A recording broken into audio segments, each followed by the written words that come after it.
हरे कृष्णा। जय श्री हरि। ओम नमः शिवाय।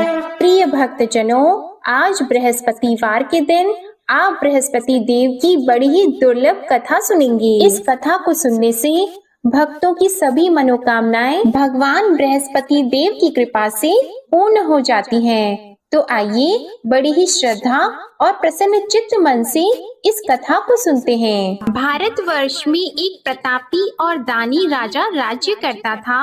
वह नित्य गरीबों और ब्राह्मणों की सहायता करता था। यह बात उसकी रानी को अच्छी नहीं लगती थी। वह न ही गरीबों को दान देती, न ही भगवान का पूजन करती थी और राजा को भी दान देने से मना किया करती थी। एक दिन राजा शिकार खेलने वन को गए हुए थे, तो रानी महल में अकेली थी। उसी समय बृहस्पति देव साधु वेश में राजा के महल में भिक्षा लेने के लिए गए और भिक्षा मांगी, तो रानी ने भिक्षा देने से इनकार कर दिया और कहा, हे साधु महाराज, मैं तो दान पुण्य से तंग आ गई हूँ। मेरा पति सारा धन लुटाते रहते हैं। मेरी इच्छा है कि हमारा धन नष्ट हो जाए, फिर न रहेगा बांस, न बजेगी बांसुरी। साधु ने कहा, देवी तुम तो बड़ी विचित्र हो। धन संतान तो सभी चाहते हैं, पुत्र और लक्ष्मी तो पापी के घर भी होने चाहिए। यदि तुम्हारे पास अधिक धन है तो भूखों को भोजन दो, प्यासों के लिए प्याऊ बनवाओ, मुसाफिरों के लिए धर्मशालाएं खुलवाओ। जो निर्धन अपनी कुंवारी कन्याओं का विवाह नहीं कर सकते, उनका विवाह करा दो। ऐसे और कई काम हैं जिनके करने से तुम्हारा यश लोक और परलोक में फैलेगा। परंतु रानी पर उपदेश का कोई प्रभाव नहीं पड़ा। वह बोली, महाराज आप मुझे कुछ न समझाएं।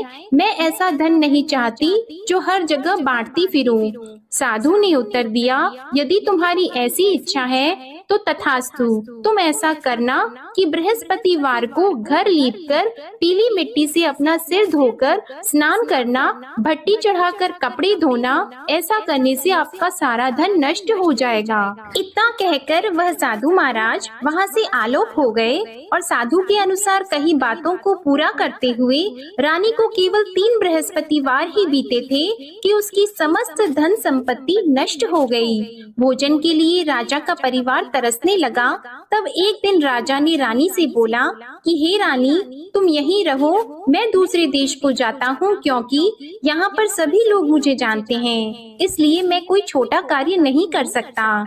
ऐसा कहकर राजा परदेश चला गया। वहाँ वह जंगल से लकड़ी काट कर लाता और शहर में बेचता था। इस तरह वह अपना जीवन व्यतीत करने लगा। इधर राजा के परदेश जाते ही रानी और दासी दुखी रहने लगी। एक बार जब रानी और दासी को 7 दिन तक बिना भोजन के रहना पड़ा, तो रानी ने अपनी दासी से कहा, हे दासी, पास ही के नगर में मेरी बहन रहती है, वह बड़ी धनवान है। तू उसके पास जा और कुछ लेकर आ, ताकि थोड़ा बहुत गुजार बसर हो सके। रानी दासी की बहन के पास गई। उस दिन गुरुवार था और रानी की बहन उस समय बृहस्पतिवार व्रत की कथा सुन रही थी। दासी ने रानी की बहन को अपनी रानी का संदेश दिया, लेकिन रानी की बड़ी बहन ने कोई उत्तर नहीं दिया। जब दासी को रानी की बहन से कोई उत्तर नहीं मिला, तो वह बहुत दुखी हुई और उसे क्रोध भी आया। दासी ने वापस आकर रानी को सारी बात बता दी। सुनकर रानी ने अपने भाग्य को कोसा। उधर रानी की बहन ने सोचा कि मेरी बहन की दासी आई थी, परंतु मैं उससे नहीं बोली, इससे वह बहुत दुखी हुई होगी। कथा सुनकर और पूजन समाप्त करके वह अपनी बहन के घर आई और कहने लगी, हे बहन, मैं बृहस्पतिवार का व्रत कर रही थी, तुम्हारी दासी मेरे घर आई थी, परंतु जब तक कथा होती है तब तक न तो उठते हैं और न ही बोलते हैं, इसलिए मैं नहीं बोली। कहो दासी क्यों गई थी? रानी बोली, बहन तुमसे क्या छिपाऊं, हमारे घर में खाने तक को अनाज नहीं था। ऐसा कहते कहते रानी की आंखें भर आई। उसने दासी समेत पिछले 7 दिनों से भूखे रहने तक की बात अपनी बहन को विस्तार पूर्वक सुना दी। रानी की बहन बोली, देखो बहन, भगवान बृहस्पति सबकी मनोकामना को पूर्ण करते हैं। देखो शायद तुम्हारे घर में अनाज रखा हो। पहले तो रानी को विश्वास नहीं हुआ, पर बहन के आग्रह करने पर उसने अपनी दासी को अंदर भेजा तो उसे सचमुच अनाज से भरा एक घड़ा मिल गया। यह देखकर दासी को बड़ी हैरानी हुई। दासी रानी से कहने लगी, हे रानी, जब हमको भोजन नहीं मिलता तो हम व्रत ही तो करते हैं, इसलिए क्यों न इनसे व्रत और कथा की विधि पूछ ली जाए ताकि हम भी व्रत कर सकें। तब रानी ने अपनी बहन से बृहस्पतिवार व्रत के बारे में पूछा।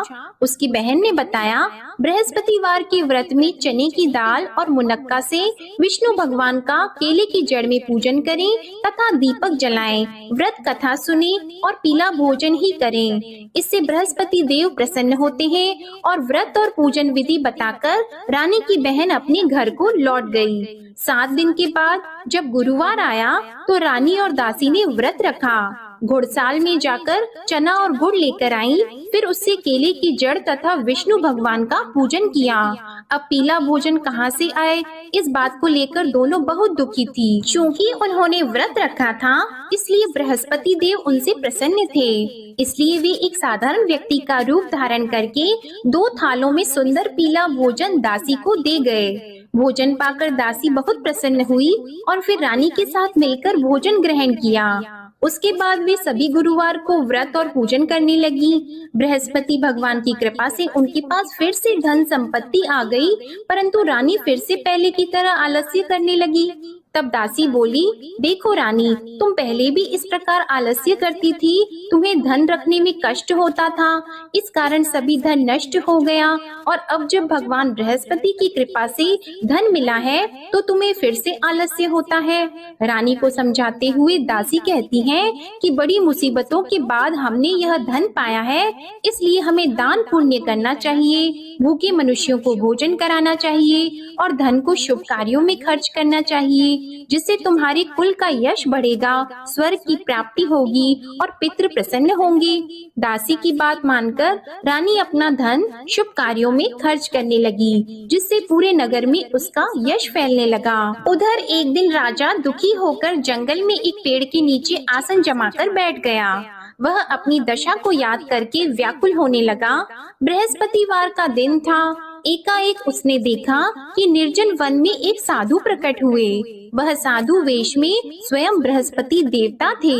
लकड़हारे के सामने आकर बोले, हे लकड़हारे, इस सुनसान जंगल में तू इतना चिंता मग्न क्यों बैठा है? लकड़हारे ने दोनों हाथ जोड़कर प्रणाम किया और उत्तर दिया, महात्मा जी, आप सब कुछ जानते हैं, मैं क्या कहूँ। यह कहकर रोने लगा और साधु को अपनी आत्म कथा सुनाई। महात्मा जी ने कहा, तुम्हारी स्त्री ने बृहस्पतिवार के दिन बृहस्पति भगवान का निरादर किया है, जिसके कारण रुष्ट होकर उन्होंने तुम्हारी यह दशा कर दी। अब तुम चिंता को दूर करके मेरे कहने पर चलो तो तुम्हारे सब कष्ट दूर हो जाएंगे और भगवान पहले से भी अधिक संपत्ति देंगे। तुम बृहस्पति के दिन कथा किया करो, 2 पैसे के चने मुनक्का लाकर उसका प्रसाद बनाओ और शुद्ध जल से लोटे में शक्कर मिलाकर अमृत तैयार करो। कथा के पश्चात अपने सारे परिवार और सुनने वाले प्रेमियों में अमृत व प्रसाद को बांटकर खुद भी ग्रहण करो। ऐसा करने से भगवान तुम्हारी सब मनोकामनाएं पूरी करेंगे। साधु के ऐसे वचन सुनकर लकड़हारा बोला, हे प्रभु, मुझे लकड़ी बेचकर इतना पैसा नहीं मिलता जिससे भोजन के उपरांत कुछ बचा सकूं। मैंने रात्रि में अपनी स्त्री को व्याकुल देखा है, मेरे पास कुछ भी नहीं जिससे मैं उसकी खबर मंगा सकूं। और फिर मैं बृहस्पति देव की क्या कहानी सुनूं? मुझको तो कुछ भी मालूम नहीं है। साधु ने कहा, हे लकड़हारी, तुम किसी बात की चिंता मत करो। बृहस्पतिवार के दिन तुम रोजाना की तरह लकड़ियां लेकर शहर को जाओ। तुमको रोज से दुगना धन प्राप्त होगा, जिससे तुम भली भांति भोजन कर लोगे और बृहस्पति देव की पूजा का सामान भी आ जाएगा। बृहस्पति देव की कथा इस प्रकार है, सुनो। प्राचीन काल में एक ब्राह्मण रहता था। वह बहुत निर्धन था। उसकी कोई संतान नहीं थी। उसकी स्त्री बहुत मलिनता के साथ रहती थी। वह स्नान नहीं करती, किसी देवता का पूजन नहीं करती। इससे ब्राह्मण देवता बड़े दुखी थे। बेचारे बहुत कुछ कहते थे, किंतु उसका कुछ परिणाम नहीं निकला। भगवान की कृपा से ब्राह्मण की स्त्री के कन्या रूपी रत्न पैदा हुआ। कन्या बड़ी होने पर प्रातः स्नान करके विष्णु भगवान का जाप और बृहस्पतिवार का व्रत करने लगी। अपने पूजन पाठ को समाप्त करके विद्यालय जाती तो अपनी मुट्ठी में जौ भर के ले जाती और पाठशाला के मार्ग में डालती जाती। तब ये जौ स्वर्ण के हो जाते तो लौटते समय उनको बीन कर घर ले आती। एक दिन वह बालिका सूप में उस सोने की जौ को फटक कर साफ कर रही थी कि उसके पिता ने देख लिया और कहा, हे बेटी, सोने की जौ के लिए सोने का सूप होना चाहिए। दूसरे दिन बृहस्पतिवार था। इस कन्या ने व्रत रखा और बृहस्पति देव से प्रार्थना करके कहा, मैंने आपकी पूजा सच्चे मन से की है तो मेरे लिए सोने का सूप दे दो। बृहस्पति देव ने उसकी प्रार्थना स्वीकार कर ली। रोजाना की तरह वह कन्या जौ फैलाती हुई जाने लगी। जब लौटकर जौ बीन रही थी तो बृहस्पति देव की कृपा से सोने का सूप मिला। उसे वह घर ले आई और उसमें जौ साफ करने लगी, परंतु उसकी माँ का वही ढंग रहा। एक दिन की बात है कि वह कन्या सोने के सूप में जौ साफ कर रही थी। उस समय उस शहर का राजपुत्र वहां से होकर निकला। इस कन्या के रूप और कार्य को देखकर मोहित हो गया और अपने घर आकर भोजन और जल त्याग कर उदास होकर लेट गया। राजा को इस बात का पता लगा तो अपने प्रधानमंत्री के साथ उसके पास गए और बोले, हे बेटा, तुम्हें किस बात का कष्ट है? किसी ने तुम्हारा अपमान किया है अथवा और कोई कारण हो सो कहो, मैं वही कार्य करूँगा जिससे तुम्हें प्रसन्नता हो। अपने पिता की राजकुमार ने बातें सुनी तो वह बोला, मुझे आपकी कृपा से किसी बात का दुख नहीं है। किसी ने मेरा अपमान नहीं किया है, परंतु मैं उस लड़की से विवाह करना चाहता हूँ जो सोने के सूप में जौ साफ कर रही थी। यह सुनकर राजा आश्चर्य में पड़ गया और बोला, हे बेटा, इस तरह की कन्या का पता तुम ही लगाओ, मैं उसके साथ तेरा विवाह अवश्य ही करवा दूंगा। राजकुमार ने उस लड़की के घर का पता बताया। तब मंत्री उस लड़की के घर गए और ब्राह्मण देवता को सभी हाल बताया। ब्राह्मण देवता राजकुमार के साथ अपनी कन्या का विवाह करने के लिए तैयार हो गए तथा विधि विधान के अनुसार ब्राह्मण की कन्या का विवाह राजकुमार के साथ हो गया। कन्या के घर से जाते ही पहले की भांति उस ब्राह्मण देवता के घर में गरीबी का निवास हो गया। अब भोजन के लिए भी अन्न बड़ी मुश्किल से मिलता था। एक दिन दुखी होकर ब्राह्मण देवता अपनी पुत्री के पास गए। बेटी ने पिता की दुखी अवस्था को देखा और अपनी माँ का हाल पूछा। तब ब्राह्मण ने भी सभी हाल कहा। कन्या ने बहुत सा धन देकर अपने पिता को विदा कर दिया।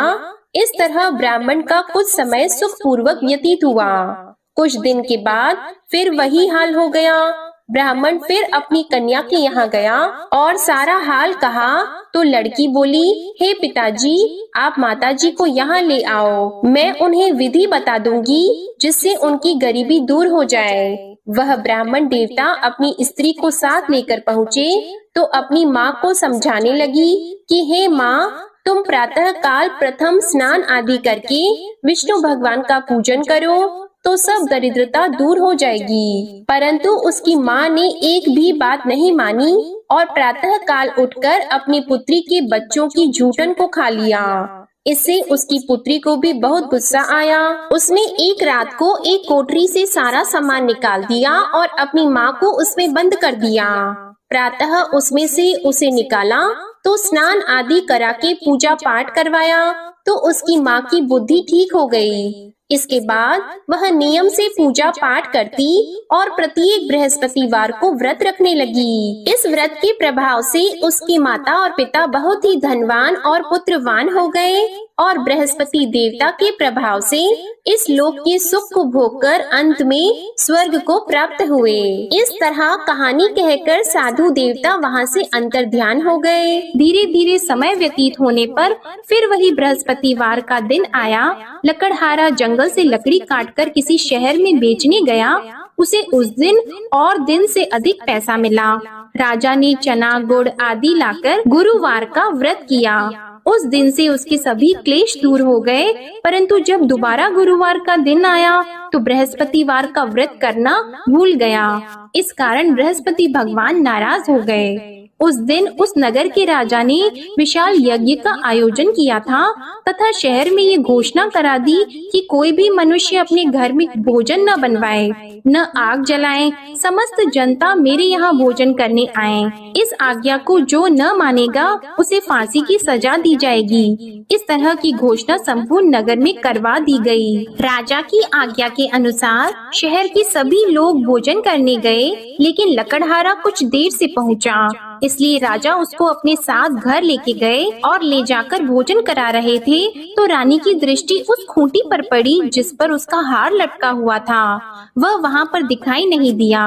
रानी ने निश्चय किया कि मेरा हार इस मनुष्य ने चुरा लिया है। उसी समय सिपाहियों को बुलाकर उसको कारागार में डलवा दिया। जब लकड़हारा कारागार में पड़ गया और बहुत दुखी होकर विचार करने लगा कि न जाने कौन से पूर्व जन्म के कर्म से मुझे यह दुख प्राप्त हुआ है, और उसी साधु को याद करने लगा जो कि जंगल में मिला था। उसी समय तत्काल बृहस्पति देव साधु के रूप में प्रकट हुए और उसकी दशा को देखकर कहने लगे, अरे मूर्ख, तूने बृहस्पति देव की कथा नहीं करी, इस कारण तुझे दुख प्राप्त हुआ है। अब चिंता मत कर, बृहस्पतिवार के दिन कारागार के दरवाजे पर 4 पैसे पड़े मिलेंगे, उनसे तू बृहस्पति देव की पूजा करना, तेरे सभी कष्ट दूर हो जाएंगे। बृहस्पतिवार के दिन उसे 4 पैसे मिले। लकड़हारे ने कथा कही। उसी रात्रि को बृहस्पति देव ने उस नगर के राजा को स्वप्न में कहा, हे राजा, तुमने जिस आदमी को कारागार में बंद कर दिया है वह निर्दोष है, वह राजा है, उसे छोड़ देना। रानी का हार उसी खूंटी पर लटका है, अगर तू ऐसा नहीं करेगा तो मैं तेरे राज्य को नष्ट कर दूंगा। इस तरह रात्रि के स्वप्न को देखकर राजा प्रातः काल उठा और खूंटी पर हार देखकर लकड़हारे को बुलाकर क्षमा मांगी और लकड़हारे को योग्य सुंदर वस्त्र आभूषण देकर विदा कर दिया। बृहस्पति देव की आज्ञा के अनुसार लकड़हारा अपने नगर को चल दिया। राजा जब अपने नगर के निकट पहुंचा तो उसे बड़ा आश्चर्य हुआ। नगर में पहले से अधिक बाग, तालाब, कुएं तथा बहुत सी धर्मशाला, मंदिर आदि बन गई हैं। राजा ने पूछा, यह किसका बाग और धर्मशाला है? तब नगर के सब लोग कहने लगे, यह सब रानी और बंदी के हैं। तो राजा को आश्चर्य हुआ और गुस्सा भी आया। जब रानी ने यह खबर सुनी कि राजा आ रहे हैं तो उन्होंने दासी से कहा, हे दासी, देख राजा हमको कितनी बुरी हालत में छोड़ गए थे। हमारी ऐसी हालत देखकर वह लौट न जाएं, इसलिए तू दरवाजे पर खड़ी हो जा। आज्ञा के अनुसार दासी दरवाजे पर खड़ी हो गई। राजा आए तो उन्हें अपने साथ लेकर आई। तब राजा ने क्रोध करके अपनी रानी से पूछा कि यह धन तुम्हें कैसे प्राप्त हुआ है? तब उन्होंने कहा, हमें यह सब धन बृहस्पति देव के इस व्रत के प्रभाव से प्राप्त हुआ है। राजा ने निश्चय किया कि 7 रोज बाद तो सभी बृहस्पति देव का पूजन करते हैं, परंतु मैं प्रतिदिन दिन में 3 बार कहानी और रोज व्रत किया करूंगा। अब हर समय राजा के दुपट्टे में चने की दाल बंधी रहती और दिन में 3 बार कहानी कहते। एक रोज राजा ने विचार किया कि चलो अपनी बहन के यहाँ हो आवे। इस तरह निश्चय करके राजा घोड़े पर सवार होकर अपनी बहन के यहाँ को चलने लगा। मार्ग में उसने देखा कि कुछ आदमी एक मुर्दे को लिए जा रहे हैं। उन्हें रोककर राजा कहने लगा, अरे भाइयों, मेरी बृहस्पति देव की कथा सुन लो। वे बोले, लो हमारा तो आदमी मर गया है, इसको अपनी कथा की पड़ी है। परंतु कुछ आदमी बोले, अच्छा कहो, हम तुम्हारी कथा भी सुनेंगे। राजा ने दाल निकाली और जब कथा आधी हुई थी कि मुर्दा हिलने लग गया, और जब कथा समाप्त हो गई तो राम राम करके मनुष्य उठकर खड़ा हो गया। आगे मार्ग में उसे एक किसान खेत में हल चलाता मिला तो राजा ने उसे देखकर बोला, अरे भैया, तुम मेरी बृहस्पतिवार की कथा सुन लो। किसान बोला, जब तक मैं तेरी कथा सुनूंगा तब तक 4 हरैया जोत लूंगा। जा अपनी कथा किसी और को सुनाना। इस तरह राजा आगे चलने लगा। राजा के हटते ही बैल पछाड़ खाकर गिर गए और किसान के पेट में बड़ी जोर का दर्द होने लगा। उस समय उसकी माँ रोटी लेकर आई और उसने जब यह देखा तो अपने पुत्र से सब हाल पूछा और बेटे ने सभी हाल कह दिया। तो बुढ़िया दौड़ी दौड़ी उस घुड़सवार के पास गई और उससे बोली कि मैं तेरी कथा सुनूंगी, तू अपनी कथा मेरे खेत पर चलकर ही कहना। राजा ने बुढ़िया के खेत पर जाकर कथा कही, जिसके सुनते ही वह बैल उठकर खड़े हुए तथा किसान के पेट का दर्द भी बंद हो गया। राजा अपनी बहन के घर पहुंचा। बहन ने भाई की खूब मेहमानी की। दूसरे रोज प्रातः काल राजा जगा तो वह देखने लगा कि सब लोग भोजन कर रहे हैं। राजा ने अपनी बहन से कहा, ऐसा कोई मनुष्य है जिसने भोजन नहीं किया हो? मेरे बृहस्पतिवार की कथा सुन ले। बहन बोली, हे भैया, यह देश ऐसा है कि पहले यहाँ लोग भोजन करते हैं, बाद में अन्य काम करते हैं। अगर कोई पड़ोस में हो तो देख आऊं। वह ऐसा कहकर देखने चली गई, परंतु उसे कोई ऐसा व्यक्ति नहीं मिला जिसने भोजन न किया हो। अतः वह एक कुम्हार के घर गई, जिसका लड़का बीमार था। उसे मालूम हुआ कि उनके यहाँ 3 रोज से किसी ने भोजन नहीं किया है। रानी ने अपने भाई की कथा सुनने के लिए कुम्हार से कहा। वह तैयार हो गया। राजा ने जाकर बृहस्पतिवार की कथा कही, जिसको सुनकर उसका लड़का ठीक हो गया। अब तो राजा की प्रशंसा होने लगी। एक रोज राजा ने अपनी बहन से कहा कि हे बहन, हम अपने घर को जाएंगे, तुम भी तैयार हो जाओ। राजा की बहन ने अपनी सास से कहा तो सास ने कहा, हाँ चली जा, परंतु अपने लड़कों को मत ले जाना, क्योंकि तेरे भाई की कोई औलाद नहीं है। बहन ने अपने भैया से कहा, हे भैया, मैं तो चलूंगी पर कोई बालक नहीं चलेगा। तो राजा बोला, जब कोई बालक नहीं चलेगा तब तुम ही क्या करोगी? बड़े दुखी मन से राजा अपने नगर को लौट आया। राजा ने अपनी रानी से कहा, हम निर्वंशी हैं, हमारा मुंह देखने का धर्म नहीं है और कुछ भोजन आदि नहीं किया है। रानी बोली, हे प्रभु, बृहस्पति देव ने हमें सब कुछ दिया है, वह हमें औलाद अवश्य देंगे। उसी रात को बृहस्पति देव ने राजा से स्वप्न में कहा, हे राजा उठो, सभी सोच त्याग दो, तेरी रानी गर्भ से है। राजा को यह बात सुनकर बड़ी खुशी हुई। 9वें महीने में उसके गर्भ से एक सुंदर पुत्र पैदा हुआ। तब राजा बोला, हे रानी, स्त्री बिना भोजन के रह सकती है, पर बिना कहे नहीं रह सकती। जब मेरी बहन आएगी तुम उससे कुछ मत कहना। रानी ने सुनकर हाँ कर दिया। जब राजा की बहन ने यह शुभ समाचार सुना तो वह बहुत खुश हुई और बधाई लेकर अपने भाई के यहाँ आई। तभी रानी ने कहा, घोड़ा चढ़कर तो नहीं आई है, गधा चढ़कर आई है। राजा की बहन बोली, भाभी, मैं इस प्रकार न कहती तो तुम्हें औलाद कैसे मिलती? बृहस्पति देव ऐसे ही हैं, जैसी जिसके मन में कामनाएं हैं सभी को पूर्ण करते हैं। जो सद्भावना पूर्वक बृहस्पतिवार का व्रत करता है एवं कथा पढ़ता है अथवा सुनता है, दूसरों को सुनाता है, बृहस्पति देव उनकी सभी मनोकामनाएं पूर्ण करते हैं। बृहस्पति देव उनकी सदैव रक्षा करते हैं। जो संसार में सद्भावना और सच्चे हृदय से बृहस्पति देव का पूजन करते हैं, उनकी सभी मनोकामनाएं उसी प्रकार पूर्ण होती हैं जैसे राजा और रानी ने बृहस्पति देव की कथा का गुणगान किया। उनकी सभी इच्छाएं बृहस्पति देव ने पूर्ण की। मनुष्य को हृदय से उनका मनन करते हुए जयकारा करना चाहिए। तो प्रेम से बोलिए, बृहस्पति देव की जय, विष्णु भगवान की जय, समस्त देवी देवताओं की जय। अब आप भगवान बृहस्पति देव की आरती श्रवण कीजिए। ओम जय बृहस्पति देवा, ओम जय बृहस्पति देवा, छिन्न छिन्न भोग लगाओ, कदली फल मेवा। ओम जय बृहस्पति देवा, तुम पूर्ण परमात्मा, तुम अंतर्यामी, जगत पिता जगदीश्वर, तुम सबके स्वामी। ओम जय बृहस्पति देवा, चरणामृत निज निर्मल, सब पातक हरता, सकल मनोरथ दायक, कृपा करो भरता।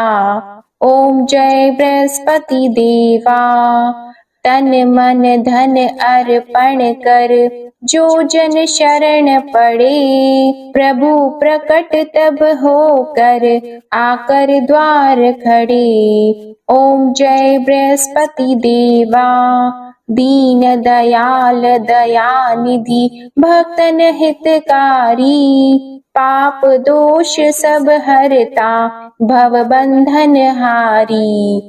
ओम जय बृहस्पति देवा, सकल मनोरथ दायक सब संशय तारो, विषय विकार मिटाओ संतन सुखकारी। ओम जय बृहस्पति देवा, जो कोई आरती तेरी प्रेम सहित गावे, ज्येष्ठानंद बंद सो निश्चय ही पावे। ओम जय बृहस्पति देवा, ओम जय बृहस्पति देवा।